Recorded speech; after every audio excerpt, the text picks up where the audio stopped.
All right, let's start with glycolysis.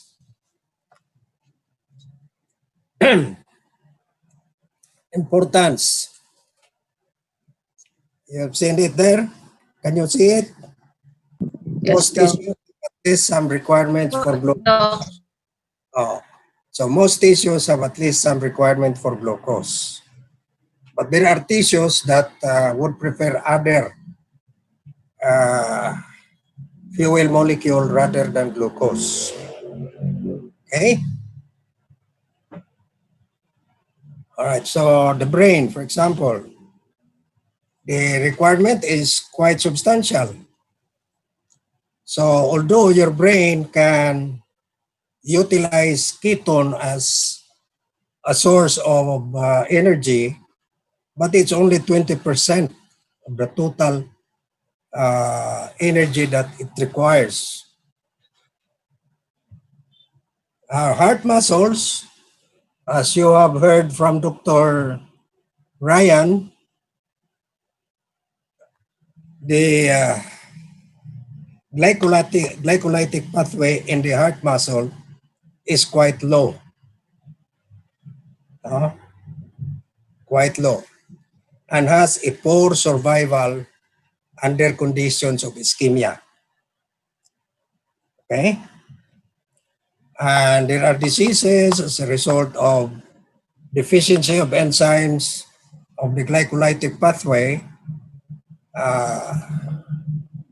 One is hemolytic anemia, which is the deficiency of one of the enzyme, pyruvate kinase. Fatigue could also be due to deficient phosphofructokinase in the skeletal muscles. Okay? All right. Still on biomedical importance, cancer cells are fast-growing cells. We know that. And requires large amount of energy.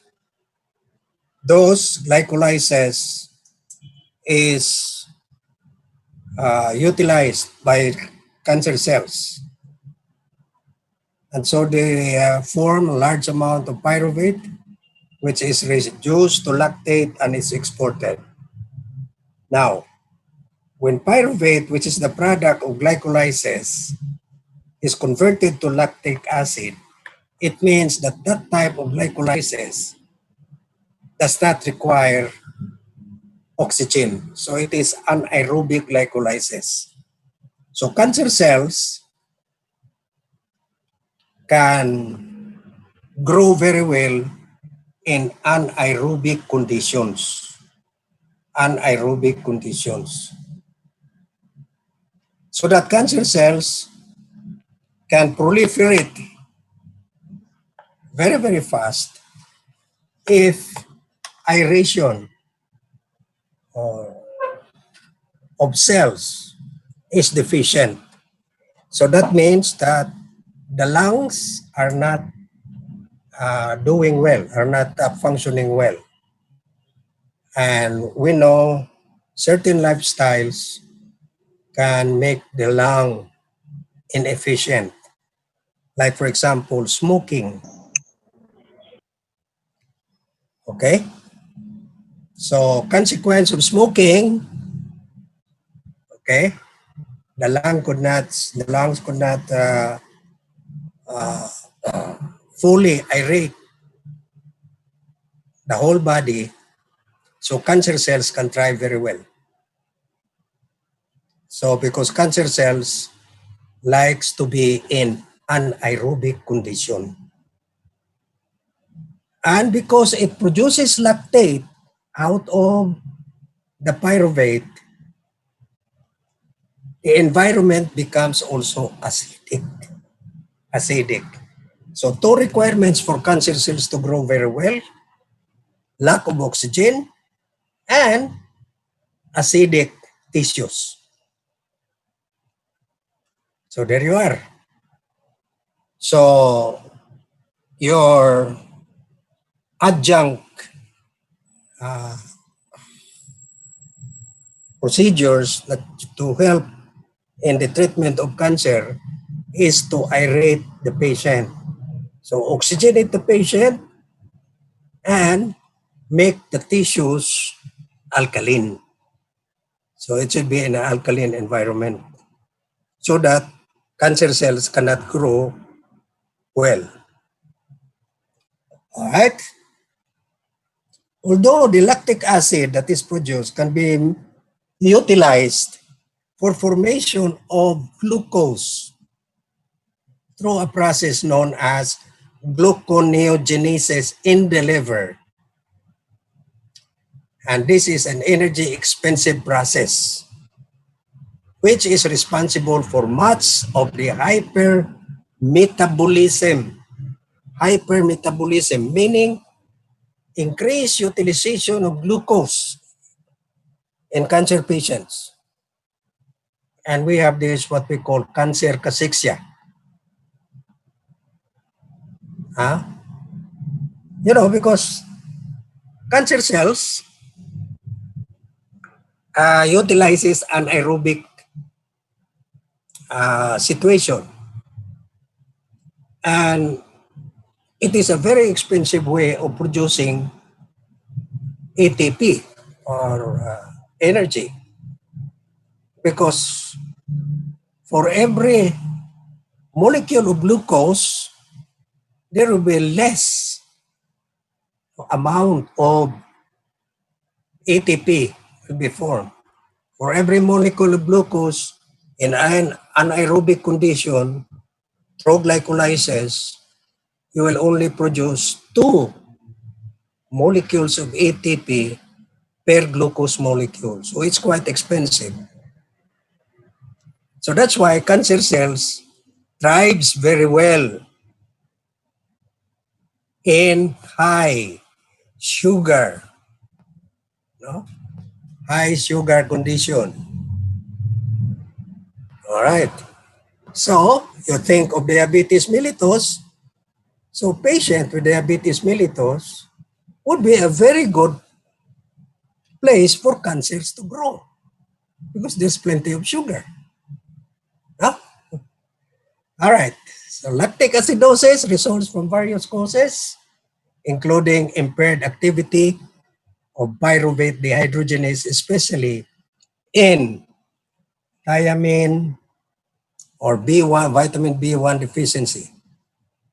Because this thiamine is converted to a 2 coenzyme, thiamine pyrophosphate, and it is incorporated in the enzyme pyruvate dehydrogenase complex. This enzyme is a complex, meaning to say it is not only one enzyme. It is made up of several. So it's a complex. Okay?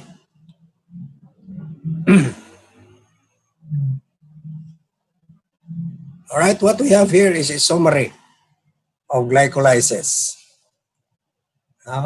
Okay.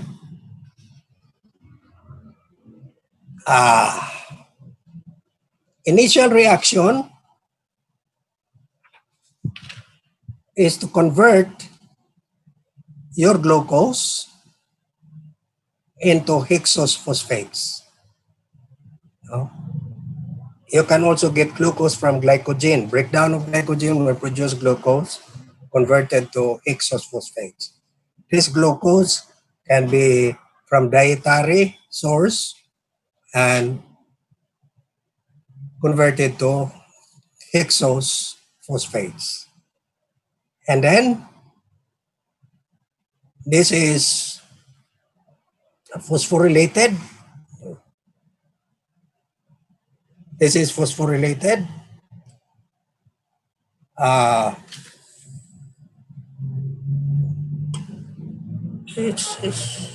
Is this? Nagluko. Hexose monophosphate chance. Hexose phosphates. It is split in the middle and you have 2 triose phosphates. Yes. One is glyceraldehyde, the other one is dihydroxyacetone phosphate. This can be converted to glyceraldehyde. uh, And then it goes through a series of reactions that goes down to pyruvate formation. Okay? Now, in this area here, there is oxidation of your glyceraldehyde 3-phosphate. It is oxidized and you have NAD as the acceptor of your hydrogen. And it becomes now NADH plus H. And you know that in aerobic glycolysis, this goes to the electron transport chain. So, removal of hydrogen combined with oxygen to form water, but at the same time, it forms ATP. You know you're already your electron transport chain. Okay? All right. However, in anaerobic condition, this NADH will not go into the electron transport chain. It will not go there.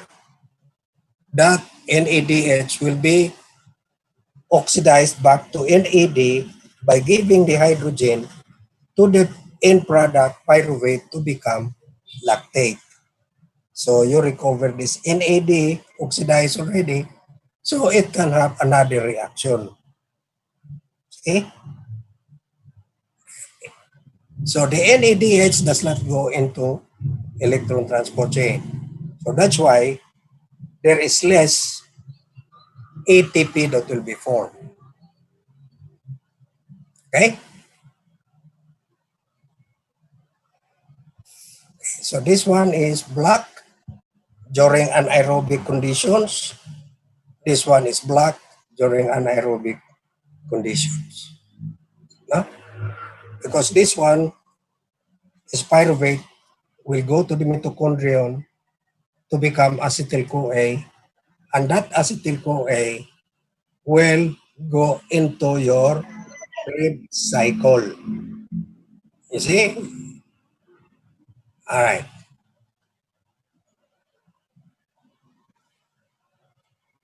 Okay. So there you are. Those are your ATP formation and the catabolism of your glucose. Okay, these are the enzymes involved. Oh, and you have your NAT of 7. And then the acetyl-CoA that goes into the citric acid cycle, it goes through your citric acid cycle. You will have a NAT of 25. You add these two together, 25 and 7, you have total of 32. If you include this is aerobic. Huh? All right. While it is anaerobic, you only have 2. Okay? You only have 2 per molecule of glucose. But with aerobic glycolysis, you will have 32. Okay? All right.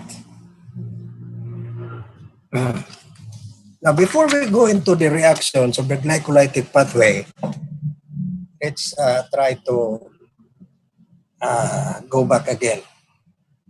So the initial reactions starting from glucose, it is phosphorylated either by hexokinase, which you know it is a liver enzyme. I'm sorry, a tissue enzyme, extrahepatic tissue enzyme, while glucokinase is your liver enzyme. So again, hexokinase and glucokinase. Okay. So you will produce glucose 6-phosphate. This is then being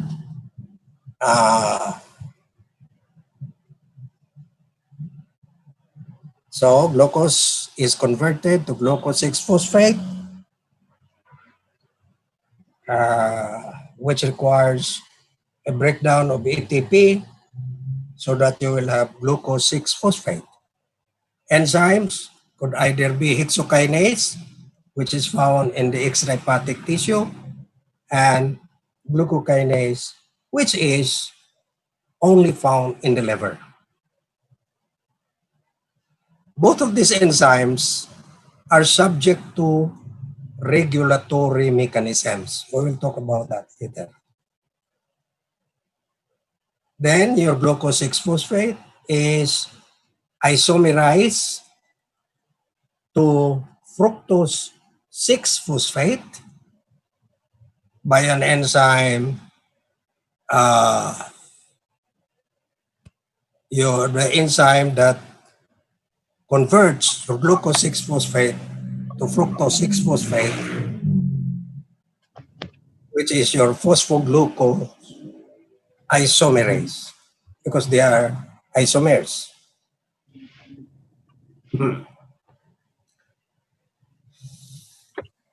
Then that fructose 6-phosphate is phosphorylated again.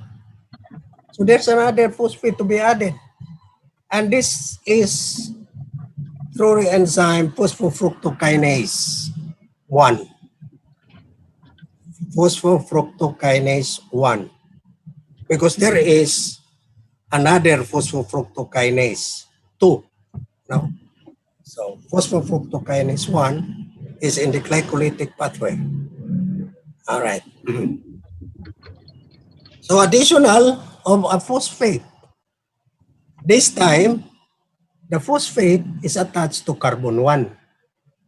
So fructose now has 2 phosphate, one in carbon 1 and the other in carbon 6. So you call it fructose 1,6 diphosphate or fructose 1,6 biphosphate.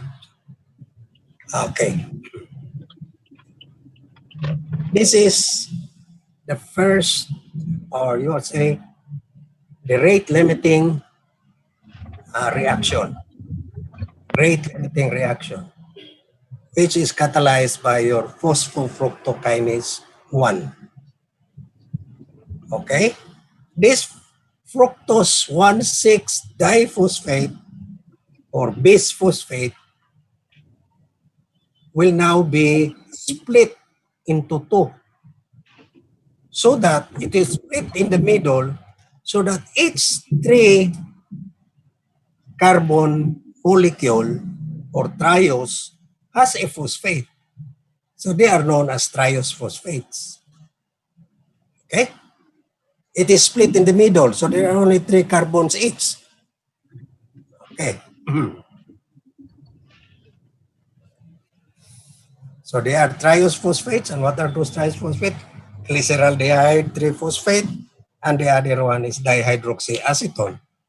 However, these 2 are convertible to each other. But most of the time, the dihydroxyacetone is converted to glyceraldehyde 3-phosphate.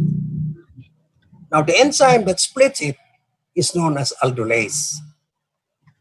Now, the conversion of dihydroxyacetone phosphate to glyceraldehyde 3-phosphate is an isomerase again, triose phosphate isomerase.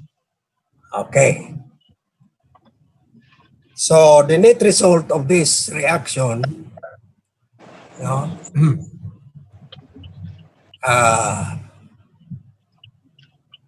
2 molecules of triose phosphate. Okay. So we'll follow glyceraldehyde 3-phosphate. And this glyceraldehyde 3-phosphate is oxidized by NAD, and the enzyme is glyceraldehyde 3-phosphate dehydrogenase And you know that your NAD as the acceptor of hydrogen becomes NADH plus H. It goes to the electron transport chain to produce more ATP. Okay? So remember that the two triose phosphate are convertible to each other. And I have said most of the time it is the dihydroxyacetone phosphate becoming glycerol phosphate. So, and then the glucose is split into two triose phosphates, which becomes glycerol phosphate. You get it? Okay. So we'll now look at our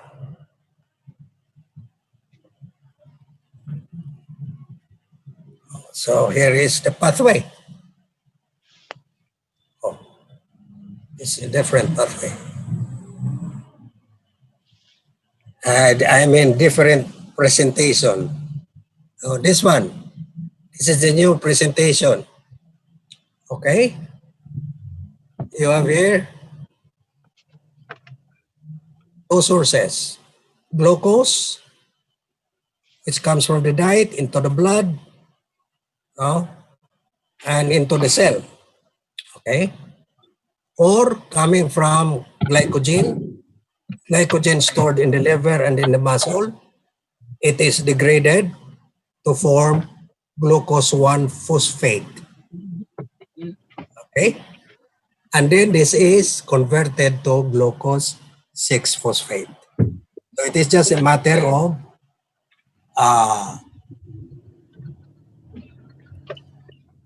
repositioning the phosphate from glucose 1 phosphate from glycogen. It transfer it to the number 6 carbon. Okay, this is the number 6 carbon here and becomes now glucose 6 phosphate. And the enzyme that usually does that is a mutase. Okay, all right. Now here we are here. So we have here glucose, hexokinase. So if this is hexokinase, this is not the liver. This is in the other tissues. If this is glucokinase, this is in the liver. But nevertheless, this is still similar, no? Similar in the liver and in the muscles or other tissues. Okay? Then glucose 6-phosphate is isomerized by an isomerase phosphoglucohexose isomerase. So you have now fructose 6-phosphate. Glucose and fructose are isomers. Then this is being phosphorylated by a phosphofructokinase, and you will have now fructose 1,6-biphosphate. Okay? This is a reverse reaction going at reversible. No? Reverse reaction. Actually, you have 3 irreversible reactions here. 1 in here, 1 in here, and 1 in here. Oh. All right. So this is now split into 2 by an aldolase. One is dihydroxyacetone phosphate, the other one is glycerol phosphate. Okay? This one can be converted into glycerol phosphate through triose phosphate isomerase. So you have here glycerol phosphate. So actually, there will be 2 of these that will be produced from glucose. It is split. Now, each one now containing a phosphate. Now, you look at this. This is carbon 1. Now, then you say, how come this is carbon? This is I'm sorry. This is carbon 6. This is carbon 1. When it is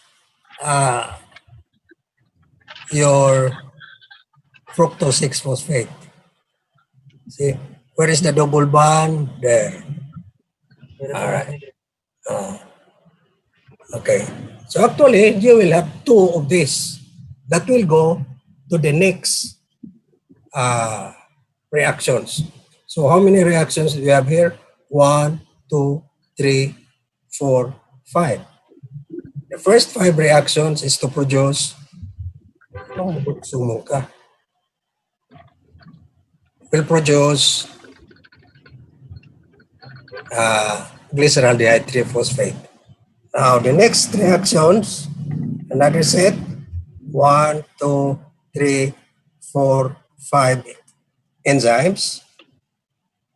You convert glyceraldehyde 3-phosphate now to pyruvate.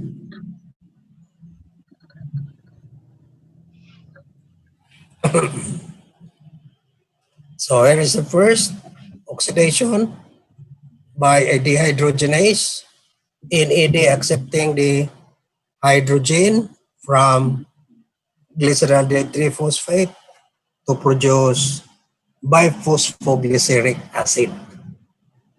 Okay? So this NADH, if it is aerobic, this goes to the electron transport chain. Okay? Now, we continue. Biphosphoglyceric acid. This biphosphoglyceric acid is a high energy compound, which is more than 7 kilocalories. Still remember? 7 kilocalories. So, in the presence of ADP, there you are, that high energy phosphate can be added to ADP to become ATP. So you form an ATP already. Not in the electron transport chain, but within the cycle, within the pathway. We call this substrate level phosphorylation. In the same way that we have substrate level phosphorylation and the citric acid cycle at point of succinyl-CoA. Remember? No? Okay. So there you are. You form one ATP here. All right. Discontinue.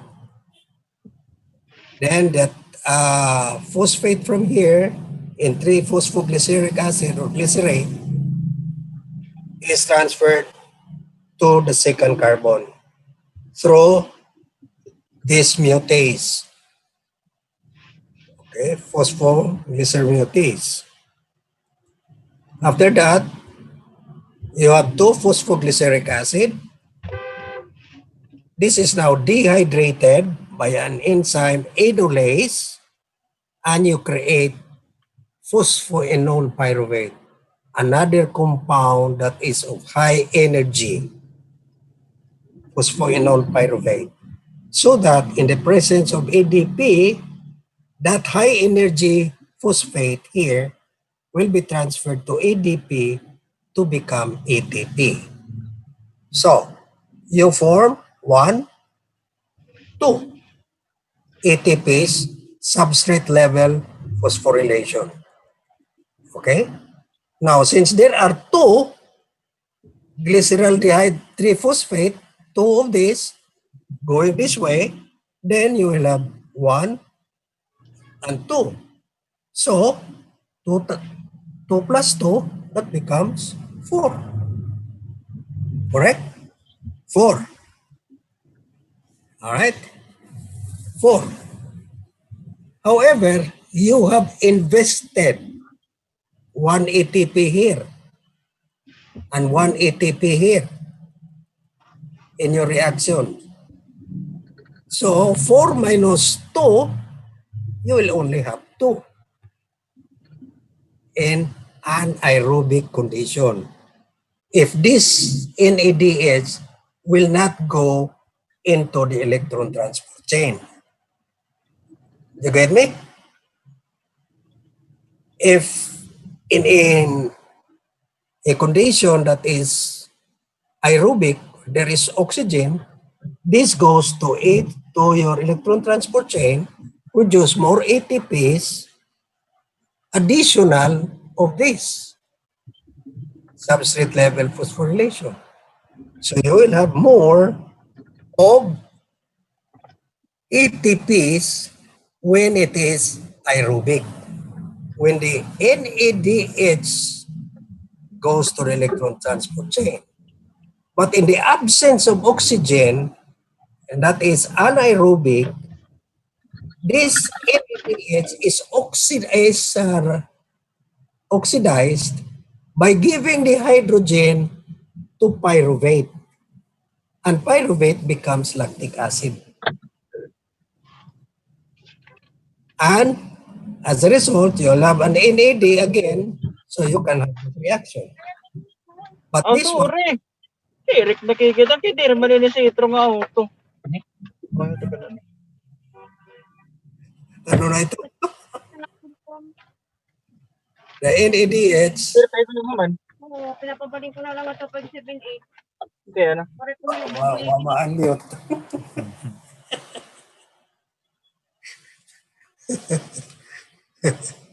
Okay. All right.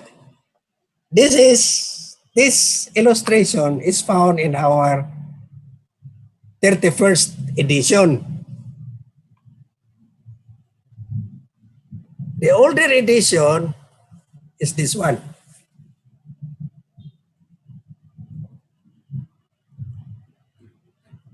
But this is still the same. Okay? Let's look at this. We have glucose. Let's say coming from the blood. Absorb glucose from intestine, goes to the blood and through the cells. And so it is phosphorylated either by hexokinase or glucokinase. And you have glucose 6-phosphate. Here, this is glycogen from the liver or from the muscle. Breakdown of glycogen, you have glucose 1-phosphate, becomes now glucose 6-phosphate. No, the transfer of the phosphate to number 6 carbon. And then it becomes fructose 6-phosphate by your enzyme isomerase, phosphoglucose isomerase. So you have 6 fructose 6-phosphate, and then further phosphorylation, ATP becomes ADP, and adding 1-phosphate to carbon 1. This is carbon 6, this is carbon 1. So you have now 2 phosphates.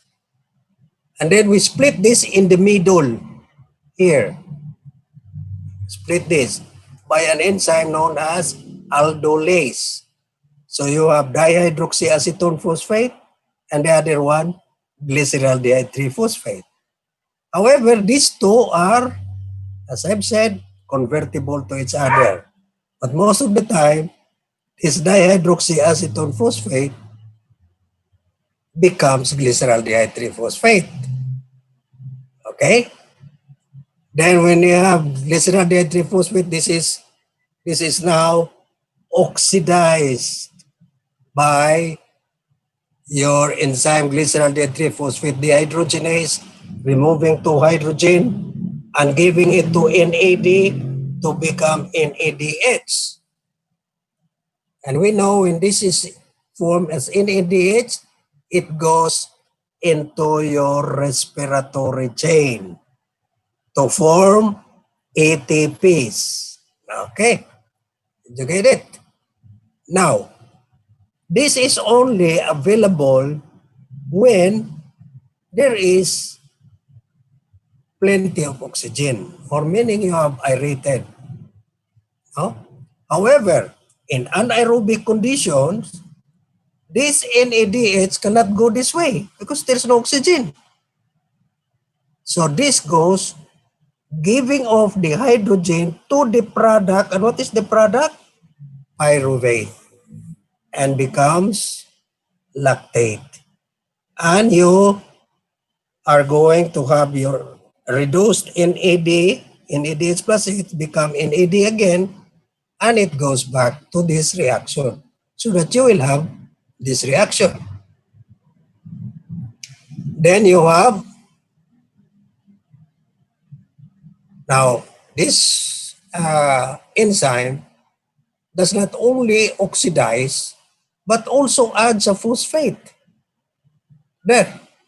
So that the product now becomes biphosphoglycerate, 1,3-biphosphoglycerate. This is a high energy compound, a high energy compound. This phosphate now has a high energy so that in the presence of NDP, no, it becomes ATP. So that phosphate is here already now in your ATP, and you have phosphoglyceric acid, 3-phosphoglycerate, and this is transferred. This phosphate is transferred to number 2 carbon through a mutase. This is here, and you have now 2-phosphoglyceric acid, which is now dehydrated by an enolase. You have here water is removed. So the enzyme is enolase, okay? And you have now phosphoenol pyruvate. All right. This is a high energy compound. In the presence of ADP, the phosphate there is transferred to ADP to become ATP, and you have here pyruvate. Now pyruvate, an enol form, is very unstable and is spontaneously becomes keto form of pyruvate because this is more stable than the enol form. Okay? So this is the pyruvate now. All right. You look at this, there's a bar. No? And there is a bar. That means that this is inhibited by iodoacetate. Iodoacetate. This reaction here. Okay, you're not taking iodoacetate. No, so you don't have to worry about that. However, this one you are taking this. And what is this? What is that compound? Fluoride. Buddy, can you not see it? Fluoride, Doc. Oh, fluoride. Where do you have fluoride? Toothpaste. Every day you're using it. Your toothpaste. Susan, toothpaste. And you're brushing your teeth, you think that that will not go into your system. You should remember, nurses, that there are drugs that are absorbed in the buccal mucosa. No? Diba? You just place it under your tongue and the drug is absorbed. No? So, every day you are using it, fluorides. The absorption might be very, very slow, but still, there is absorption of fluorides. So what happens? There, this is inhibited. Huh? Okay, so you know now why some alternative medicine people would say do not use toothpaste with fluoride. Make your own toothpaste. And how can you make your own toothpaste? When there were no toothpaste before, we were brushing our teeth with salt. And one of the best salt is sodium bicarbonate. And what is sodium bicarbonate? Baking soda. This is very common. No? Yung baking soda, you add it to your bread to make your bread rise, di ba? No? So baking soda, the best way to do it. Now, of course, the absorption is very low. But then it accumulates. How many years? How old are you now? How old are you now? So many years you have been absorbing that fluoride. Okay? All right.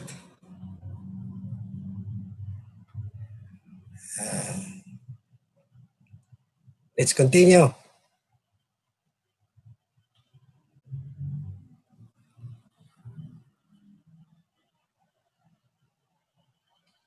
All right. And erythrocytes, the first site, come. Why did this jump? In erythrocytes, the first site of ATP formation and glycolysis may be bypassed.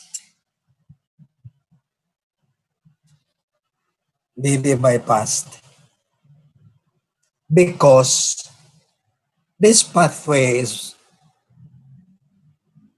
is going to form a compound which is very, very important for hemoglobin. And that is 2,3-biphosphoglyceric acid. And if you remember,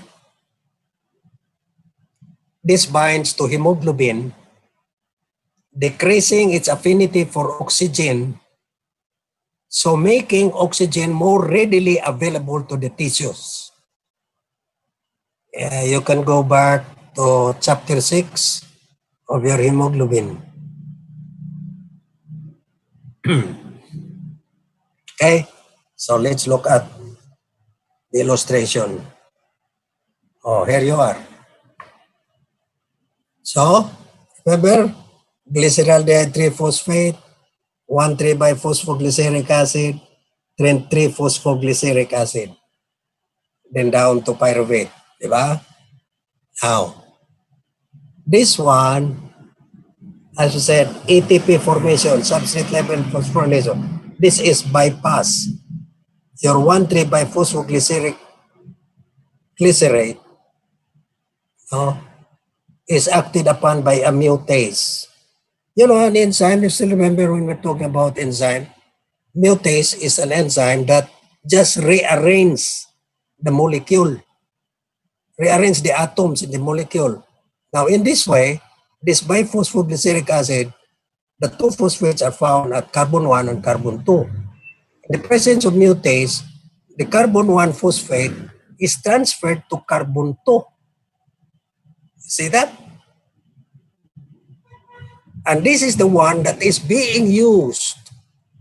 This is the one that is being used by hemoglobin. A substantial amount is being formed so that your hemoglobin can function. Okay? And then this biphosphoglyceric is the phosphate at number 2 carbon is removed by a phosphatase. 2,3-biphosphoglycerate phosphatase. And the product is 3-phosphoglyceric acid. So it rejoins the glycolytic pathway to pyruvate. Did you get it? Huh? So this only happens in the red blood cell because the red blood cell requires that the hemoglobin will give off the oxygen into the tissues.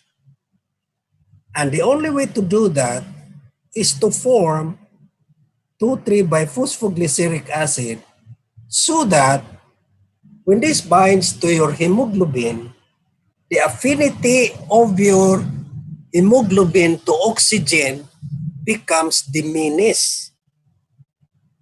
And so the oxygen can escape into the tissues. No? You see that? How wonderful your creator is.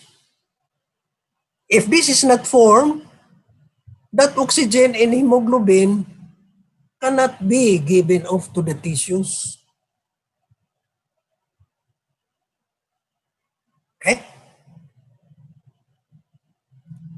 All right. Now, where will this pyruvate go? So pyruvate, as we all know, it is in the cytoplasm. This is cytoplasmic. I mean, the glycolytic pathway is cytoplasmic, and that pyruvate has to be converted to acetyl-CoA. Its conversion cannot be done in the cytoplasm because there is no enzyme that acts on it.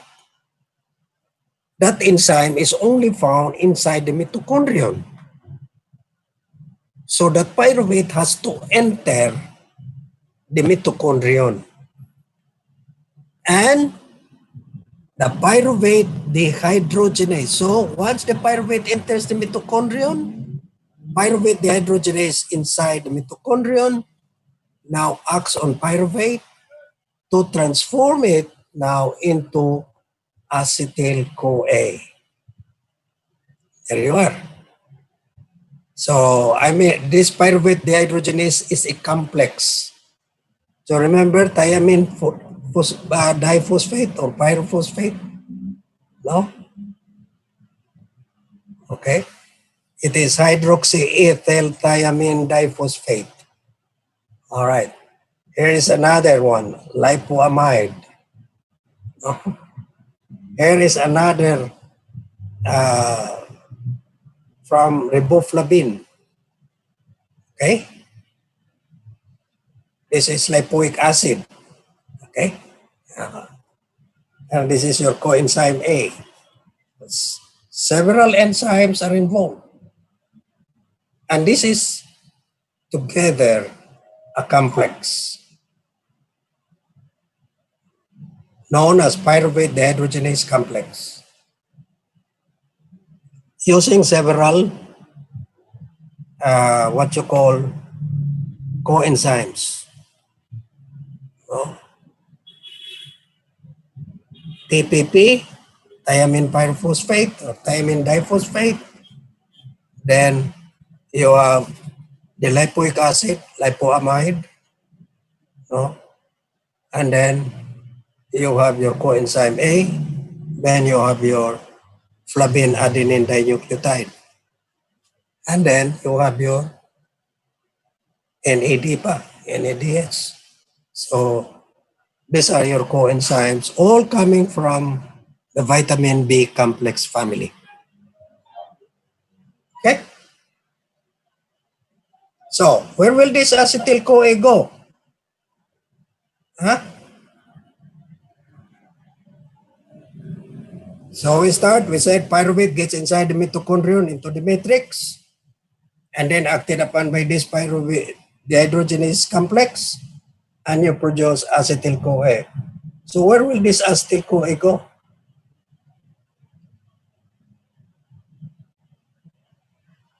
Hala, why nakatingog?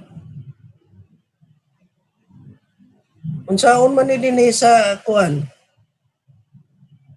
Sa mitochondrial matrix, unsaon man ning acetyl-CoA? So what are we going to do with this?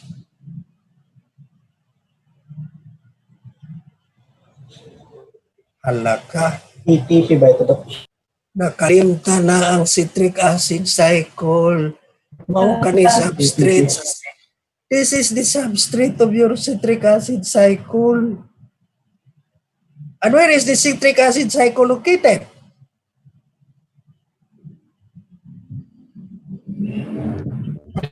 Mitochondria. The mitochondria, the matrix. This happens inside the mitochondria, and the product, acetyl-CoA, goes directly into the citric acid cycle. This is the substrate for your citric acid cycle. To be able to produce 3 NADH plus H, 1 FADH2, and 1 ATP for every molecule of acetyl-CoA. Diba? Now, let's not forget what we have learned. No? All right.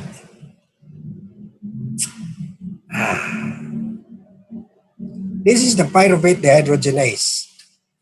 This is very nice. You have your pyruvate, okay? And it becomes acetyl-CoA through your enzyme PDH, pyruvate dehydrogenase complex. Okay, look at this.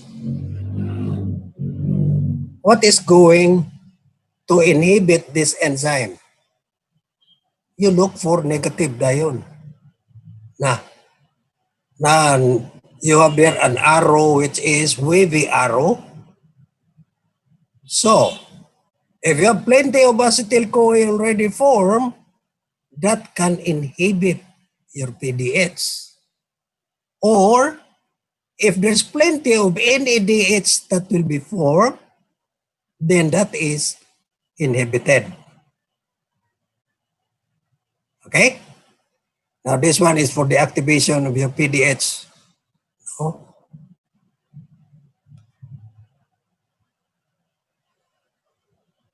You have several here. Look at this. So, this is activation by adding a phosphate or removing a phosphate. So, an active PDH, PDHA, no, active diphosphoenzyme. Inactive PDHB, PDHA, PDHB, inactive. Okay? All right. Now, in the end result of this would be that there will be more of NADH. Okay? And if you have more of NADH, you will have a high ATP. So, end result would be high ATP can also inhibit. No? High ATP. Added, that becomes inactive. No?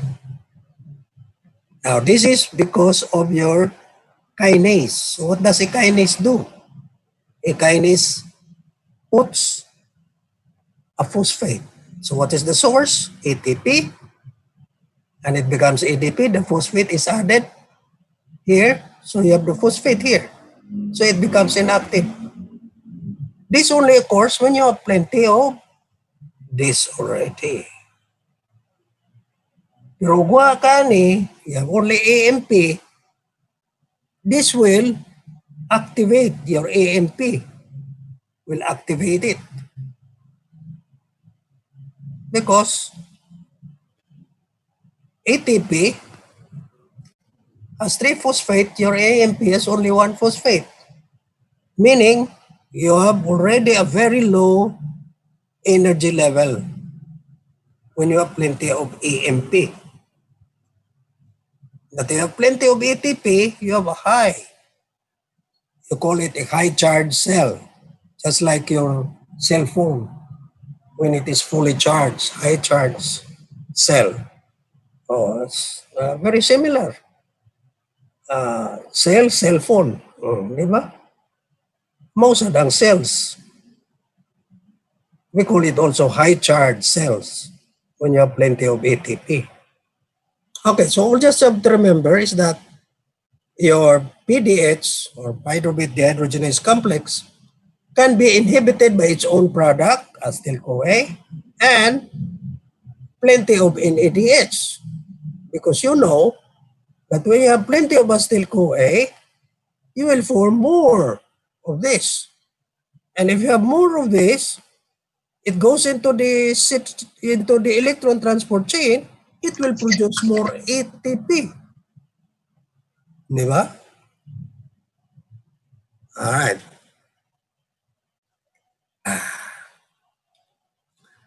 Clinical aspects. Arsenate and mercuric ions react with SH groups of lipoic acid. Mercury.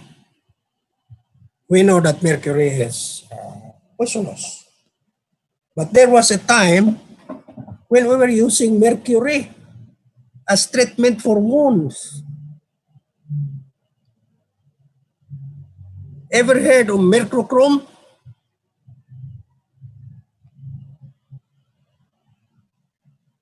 Wala na. Ano mo ka hinomdom na? Mercurochrome for wounds.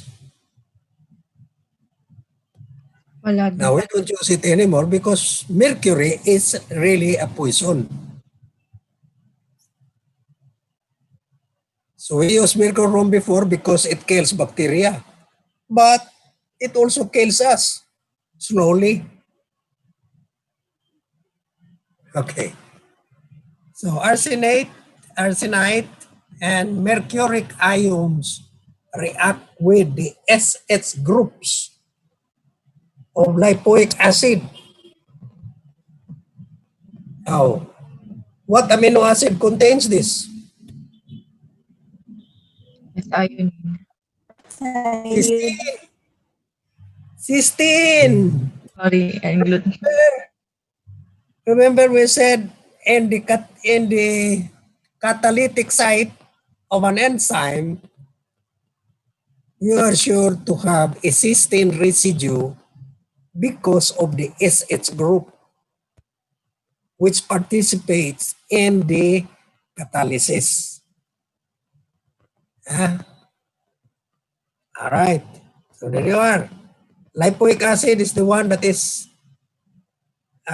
being affected by presence of arsenite and mercuric ions. Now let's go to alcohol. Alcohol affects thiamine. Thiamine deficiency, because every time you drink alcohol, thiamine you just say goodbye to your thiamine. It will go out with your urine. Okay? And you know that thiamine pyrophosphate is very, very important in the conversion of pyruvate to acetyl-CoA.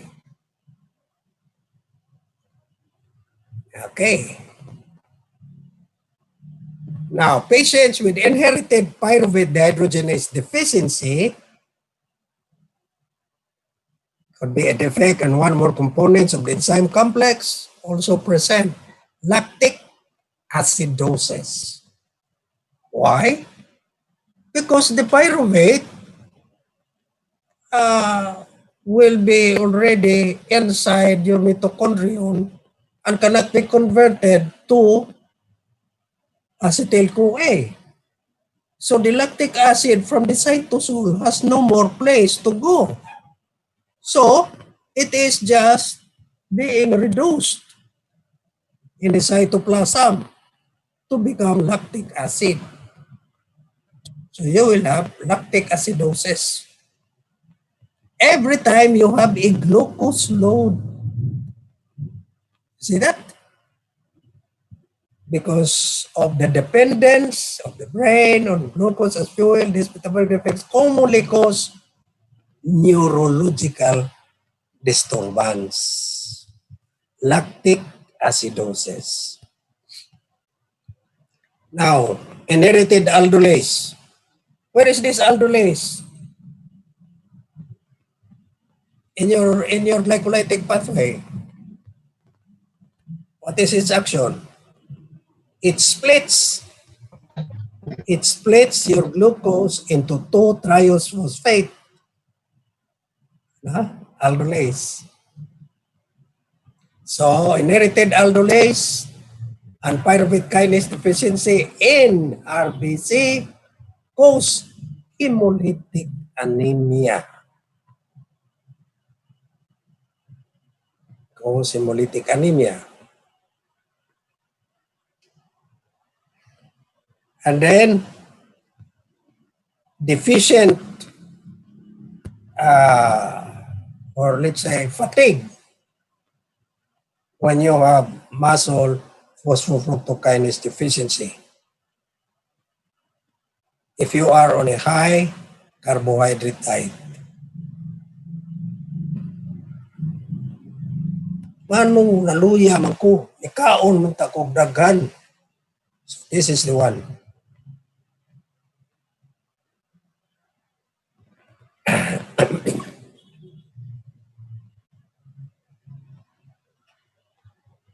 Mamrespond. Dili mo respond.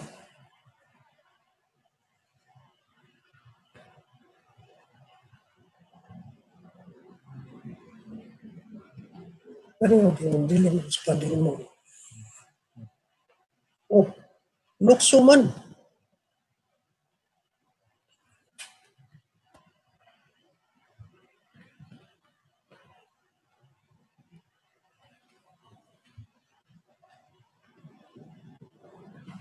Wait a minute. Oh.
Ang saralisa. Nagkakaroon tayo mo.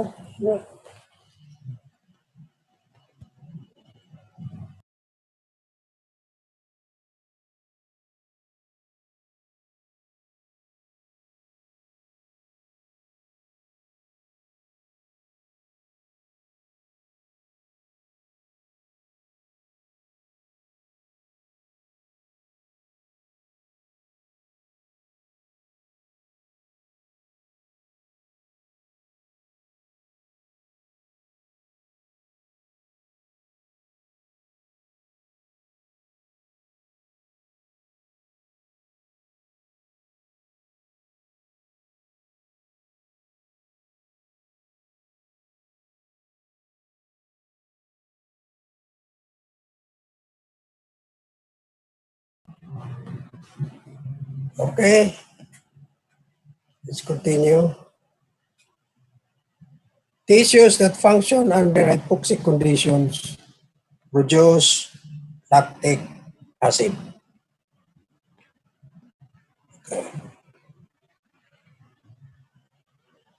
Glycolysis is regulated at 3 steps. The 3 steps are the 3 reactions which is irreversible. And the first irreversible is catalyzed by either hexokinase and glucokinase. The second is phosphofructokinase, and the third is pyruvate kinase. So all enzymes that has to do with addition of a phosphate. Okay, so let's look at the first one.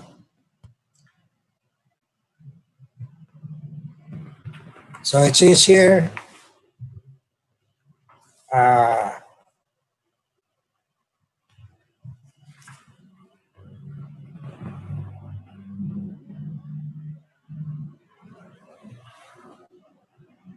come?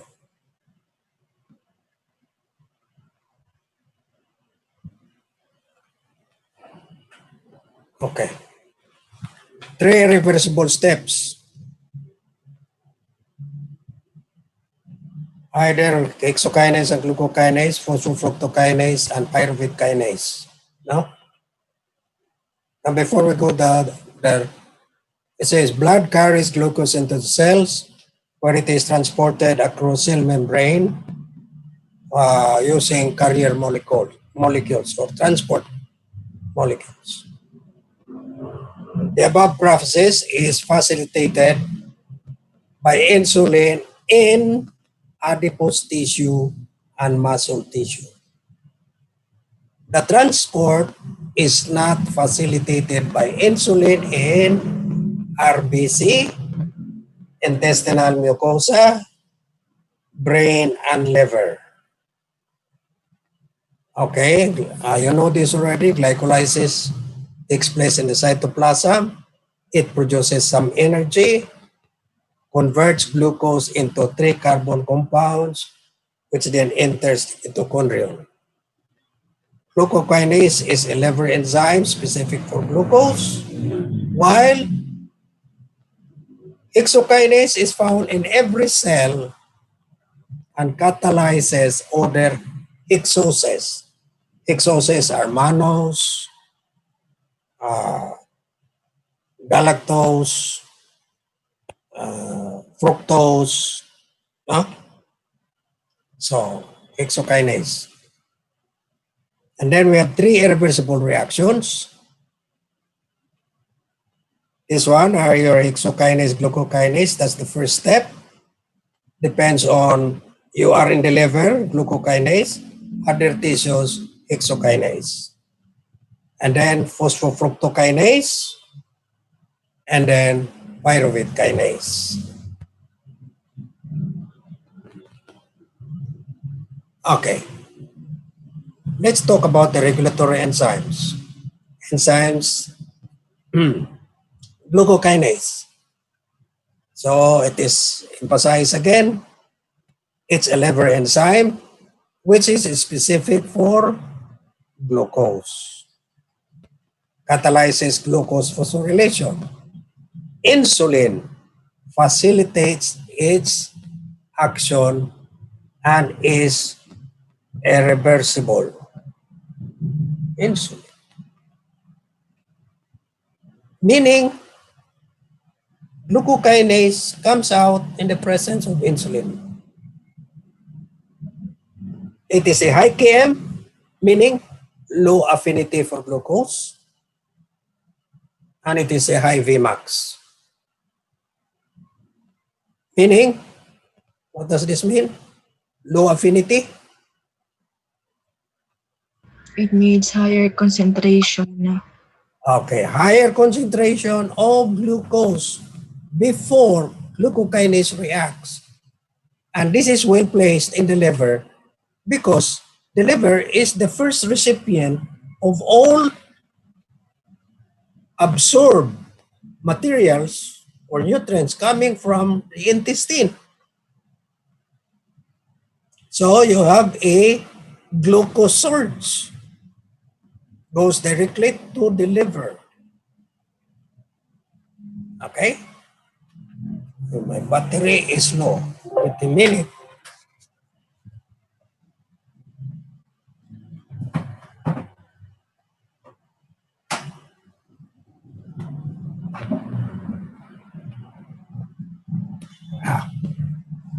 There you are.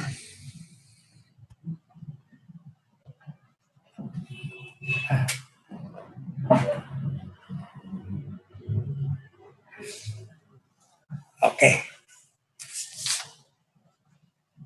So its primary activity is to handle postprandial glucose surge. Now, the other one is hexokinase found in every cell. No? Other than the RBC. No? Less specific, catalysis other exoses, mannose, fructose, glucose, galactose, exoses. Inhibited by its own product, glucose 6-phosphate. This one is not inhibited by its own product. This one is inhibited by its own product. It has a low Km, meaning high affinity, however, low Vmax. So, in order that it will have a high Vmax, the products glucose 6-phosphate must be removed, meaning it will be acted upon right away by succeeding enzymes in the pathway in order that you'll have a high Vmax. Okay?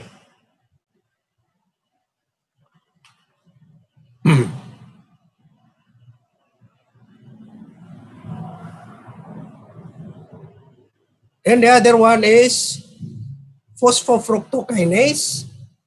This is a rate-limiting enzyme. Its action is stimulated by an increase of AMP and a high concentration of fructose 2,6 biphosphate. Where did this